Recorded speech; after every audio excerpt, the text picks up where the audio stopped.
কোচি বন্দরের ঠিক কাছে ভয়াবহ বিস্ফোরণে কেঁপে উঠল আরব সাগরের জলসীমা। সিঙ্গাপুর থেকে কলম্বো হয়ে আসা একটি মালবাহী জাহাজে ডেকের নিচে হঠাৎ বিস্ফোরণ ঘটে। মুহূর্তে ছড়িয়ে পড়ে দাউ দাউ করে আগুন। জাহাজটিতে থাকা 22 জন ক্রুর মধ্যে এখনো পর্যন্ত 4 জন নিখোঁজ। গুরুতর আহত হয়েছেন অন্তত 5 জন।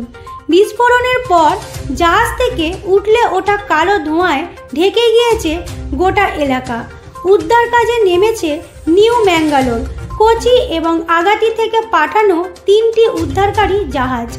আগুন নিয়ন্ত্রণে আনতে নৌবাহিনী ও উপকূল রক্ষী বাহিনীর যৌথ তৎপরতা চলছে যুদ্ধকালীন স্তরে।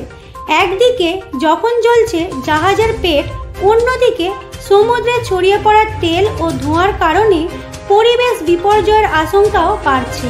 কোচি থেকে পাঠানো হয়েছে স্পেশাল ফায়ার কন্ট্রোল ভেসেল। এখনই স্পষ্ট নয় কী কারণে ঘটল এই বিস্ফোরণ। তদন্ত শুরু করেছে মেরিটাইম অথরিটি। তবে প্রাথমিকভাবে মনে করা হচ্ছে কার্গো ডেকের নিচে থাকা দাহ্য পদার্থ থেকেই ছড়িয়েছে এই ভয়াবহতা। নিখোঁজদের খোঁজে চলছে ডুবুরিদের অভিযান।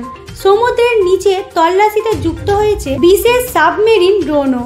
এই দুর্ঘটনা শুধু ভারতের জন্য নয়, সমগ্র দক্ষিণ এশিয়ার সামুদ্রিক নিরাপত্তার প্রশ্ন তুলে দিল একেবারে। কিভাবে আন্তর্জাতিক বাণিজ্য পথে এই রকম ভয়াবহ দুর্ঘটনা ঘটল তা নিয়েই উঠছে প্রশ্ন।